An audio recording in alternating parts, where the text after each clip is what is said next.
আসসালামু আলাইকুম। এটা হিটার থ্রিলার গাড়ি। এটার সমস্যা ছিল 3200 আরপিএম এ গাড়ি থাকতো, এর নিচে আর কমতো না। এটা অনেক জায়গায় দেখাইছে, এটার রোগটা ধরতে পারে নাই, কিন্তু এটা সামান্য একটা সমস্যা ছিল। সেই সমস্যার কারণে এটা সার্ভিস সেন্টার থেকে বলছিল এটা থ্রোটলটা এটা চেঞ্জ করতে হবে, কিন্তু এটা থ্রোটলের সমস্যাটা ছিল না। এটা সমস্যা ছিল আরসিবি বাল্বে।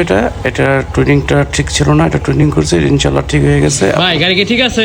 জি আলহামদুলিল্লাহ ঠিক আছে। কোন কোন জায়গায় দেখাইছিলেন আগে? এটা আমি ভাই ঢাকায় মোহাম্মদপুরে যে শোরুমটা আছে, লাস্ট স্টেজগড় যে মেন শোরুমটা আছে হিডর, দু জায়গায় দেখানো হয়েছে।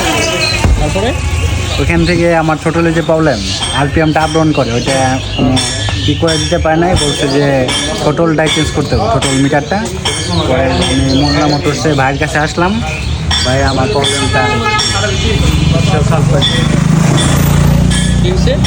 ভাই প্রবলেমটা এখন ই করে দিচ্ছে, আলহামদুলিল্লাহ এখন ভালোভাবে কাজ করছে।